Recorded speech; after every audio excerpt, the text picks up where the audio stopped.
السلام علیکم ناظرین۔ ابن سابات چور کی توبہ۔ ابن سابات بغداد کا نامی گرامی چور تھا۔ کوئی شریف آدمی اس کا نام سن کر انتہائی نفرت کا اظہار کیے بغیر نہ رہتا تھا۔ وہ اپنے پیشے میں ایسا ماہر تھا کہ بیسیوں چوری کرنے کے باوجود قانون کی گرفت میں نہیں آیا تھا، لیکن آخر کب تک ایک دن حکام نے اسے گرفتار کر ہی لیا۔ قانون وقت کے مطابق اس کا ایک ہاتھ کاٹ ڈالا گیا، پھر اس کو ایک ناقابل اصلاح مجرم قرار دے کر مدت العمر کے لیے قید خانہ میں بھیج دیا گیا۔ اہل بغداد اب اس کا ذکر ہتھ کٹے شیطان یا ایک ہاتھ کے شیطان کے نام سے کرتے تھے۔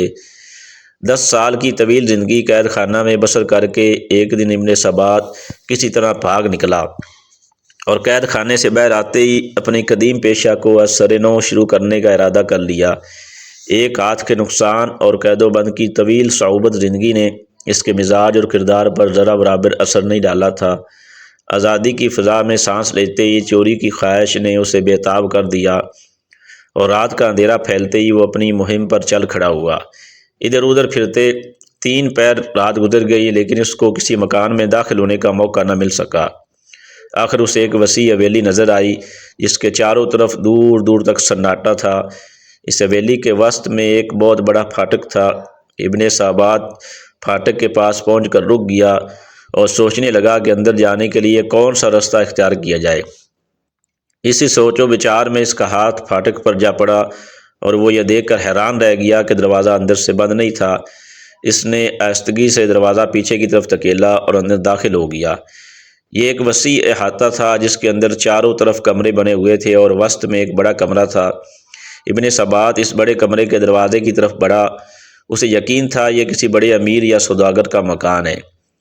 یوں ہی اس نے دروازے کو ہاتھ لگایا، وہ بھی پھاٹک کی طرح فوراً کھل گیا۔ کمرے میں داخل ہو کر اس نے ادھر ادھر نظر دوڑائی تو اس کو قیمتی ساز و سامان سے بالکل خالی پایا۔ ایک طرف کھجور کے پتوں کی پرانی چٹائی بچھی ہوئی تھی، اس کے قریب چمڑے کا ایک تکیہ اور پیڑ کے کھال کی چند ٹوپیاں پڑی تھی۔ ایک گوشہ میں پشینہ کے موٹے کپڑے کے چند تھان بکھرے پڑے تھے۔ ابن سبات ایسے معمولی سامان کو دیکھ کر چلا اٹھا اور مکان کے مالک کو بے تحاشا گالیاں دینے لگا کہ اس احمق نے اتنے بڑے مکان میں کیسا گھٹیا کپڑا اور سامان رکھا ہوا ہے۔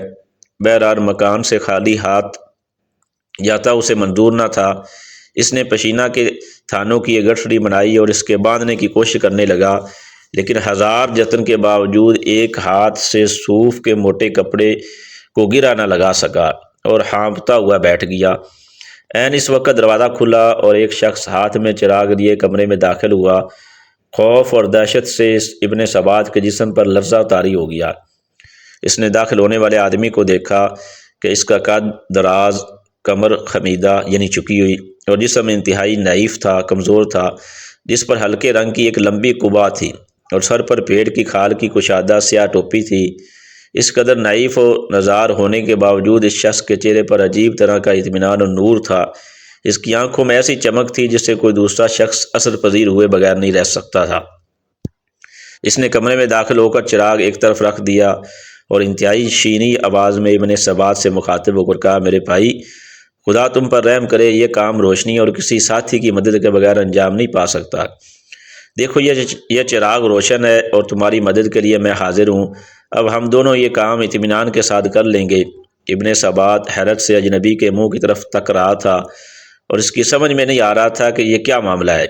اتنے میں اجنبی نے تھانوں کو 2 حصوں میں تقسیم کر دیا اور پھر ان کی الگ الگ 2 گٹھڑیاں باندھ لیں۔ پھر اچانک اسے خیال آیا اور اس نے ابن سبات سے مخاطب ہو کر کہا، میرے بھائی، مجھے معاف کرنا، مجھے خیال ہی نہیں کہ ایسا تھکا دینے والا کام کر کے تمہیں بھوک لگ رہی ہوگی۔ میں ابھی تمہارے لیے گرم گرم دودھ لاتا ہوں، اسے پی کر تم تازہ دم ہو جاؤ گے۔ یہ کہہ کر اجنبی کمرے سے باہر نکل گیا اور ابن سبات عالم تحیر میں کھو گیا۔ یک اسے خیال آیا اور اس نے ماتھے پر ہاتھ مار کر کہا، میں بھی کیسا احمق ہوں، اتنا بھی نہ سمجھ سکا یہ کوئی میرا ہی ہم پیشہ ہے یعنی چور ہے۔ اتفاق سے آج ہم دونوں اس مکان میں جمع ہو گئے ہیں۔ یہ گھر کا بھیدی معلوم ہوتا ہے، اسے معلوم تھا کہ آج یہ مکان رہنے والوں سے خالی ہے، اس لیے وہ روشنی کا سامان لے کر آیا۔ جب اس نے دیکھا کہ میں پہلے سے پہنچا ہوا ہوں تو اس سامان میں سے آدھے کا حقدار بننے کے لیے میرا ساتھ دینے پر آمادہ ہو گیا۔ وہ یہی سوچ رہا تھا کہ اجنبی ہاتھ میں دودھ کا پیالہ لیے پھر کمرے میں داخل ہوا اور یہ کہہ کر پیالہ ابن ثابت کے ہاتھ میں پکڑا دیا کہ اسے پی لو، یہ تمہاری بھوک اور تھکان کو دور کر دے گا۔ ابن ثابت کو فی الواقع سخت بھوک لگ رہی تھی۔ اس نے آنن فانن دودھ کا پیالہ خالی کر دیا اور پھر کڑک کر اجنبی سے کہا، دیکھو میں تم سے پہلے پہنچ گیا تھا، اس لیے ہمارے پیشہ کے اصول کے مطابق تمہارا اس مال پر مطلق کوئی حق نہیں، تاہم تم نے مال سمیٹنے میں جس مستعدی کا ثبوت دیا اس کے پیش نظر میں تمہیں تھوڑا بہت مال دے دوں گا، چلو اب گٹھیاں اٹھائیں اور چلیں۔ ابن ثابت کے جواب میں اجنبی مسکرایا اور پھر شفقت امیز لہجے میں کہا، میرے بھائی تم میرے حصے کا خیال کر کے کیوں اپنا دل میلا کرتے ہو؟ میں تم سے کسی چیز کا مطالبہ نہیں کروں گا، تمہارا ایک ہاتھ ہے، یہ چھوٹی گٹھی تم اٹھا لو اور بڑی گٹھی میں اٹھا لیتا ہوں، یا تم کہہ دو گے میں پہنچا دوں گا۔ ابن ثابت نے کہا، بس ٹھیک ہے، تمہیں مجھ سے بہتر سردار سارے ملک میں نہیں مل سکتا، یہ چھوٹی گٹھی اٹھا میں یہ چھوٹی گٹھی اٹھا لیتا ہوں، تم بڑی گٹھی اٹھا کر میرے آگے آگے چلو۔ نحیف الجسم کمزور الجسم اجنبی نے پورا زور لگا کر بڑی گٹھی کمر پر لا دی۔ اس کی خمیدہ کمر یعنی جھکی ہوئی کمر اس کے بوجھ سے اور بھی جھک گئی، خمیدہ ہو گئی، اور وہ آہستہ آہستہ قدم اٹھاتا ابن ثابت کے آگے چل پڑا۔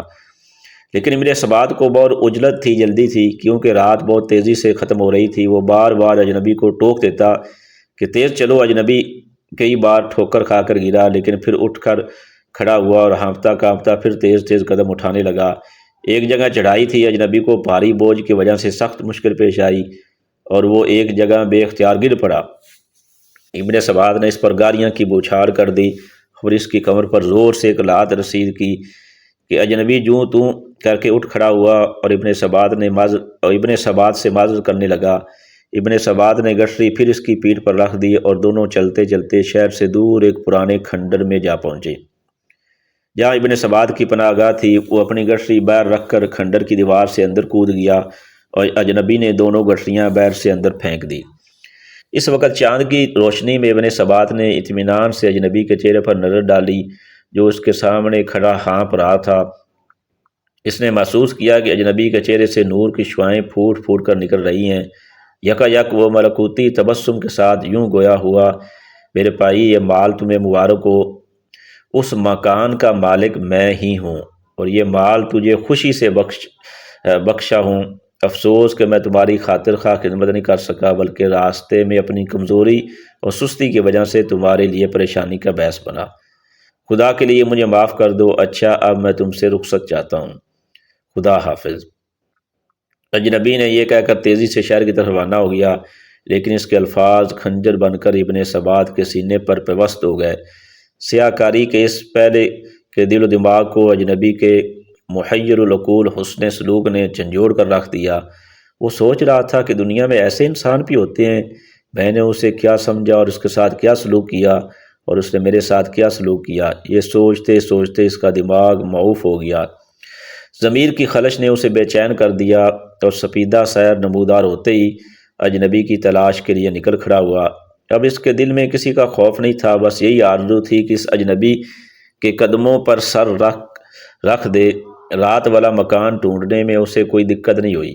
اس کے باہر کھڑے ہو کر ایک شخص سے پوچھا، یہ کس تاجر کا مکان ہے؟ اس شخص نے حیرت سے اس کی طرف دیکھا اور کہا، میاں تم مسافر معلوم ہوتے ہو، یہاں کسی تاجر کا کیا کام؟ یہ تو شیخ جنید بغدادی رحمۃ اللہ علیہ کی قیام گاہ ہے۔ ابن ثابت نے یہ نام سن رکھا تھا، لیکن شیخ کا صورت آشنا نہ تھا، یعنی اس کو صورت سے نہ جانتا تھا۔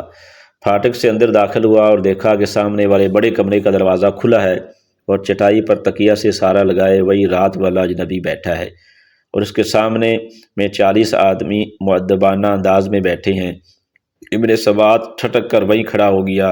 اتنے میں مسجد سے اذان کی آواز آئی، لوگ اٹھ کر کھڑے ہوئے۔ جب وہ سب چلے گئے تو شیخ بھی اٹھے۔ جو ہی انہوں نے دروازے کے باہر قدم رکھا، ابن ثابت روتا ہوا ان کے قدموں میں گر گیا۔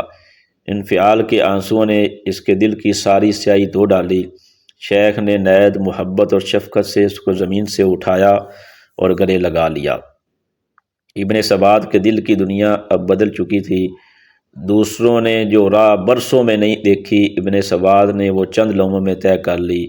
وہ شیخ کے حلقہ ارادت میں داخل ہو گیا اور ان کے فیض صحبت سے ہٹ کرتے شیطان کے بجائے شیخ احمد ابن سبات رحمۃ اللہ علیہ بن گیا اور اہل اللہ میں شمار ہوا۔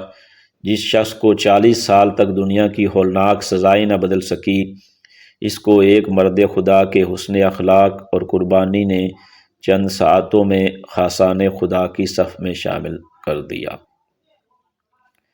بحوالہ حکایات صوفیہ۔ اس واقعے سے ہمیں کیا سبق ملتا ہے، کیا حاصل ہوتا ہے؟ حاصل یہ اندازہ کیجئے کہ اچھے اخلاق اپنے اندر کس قدر طاقت رکھتے ہیں۔ جسے تلوار کی طاقت مسخر نہ کر سکے، اسے اچھے اخلاق مسخر کر ڈالتے ہیں۔ چنانچہ اس واقعے سے ہمیں یہ سبق ملا کہ ہر حال میں اپنے اخلاق اچھے رکھیں، بے شک اس میں ہماری فلاح کامیابی ہے۔ دعا ہے کہ اللہ تعالی ہم سب کو عمل کرنے کی توفیق عطا فرمائے، آمین یا رب العالمین۔ تاریخی اسباق چینل کے ناظرین، ہمارے چینل کو سبسکرائب کر لیں تاکہ روزانہ کی ویڈیو آپ تک پہنچے۔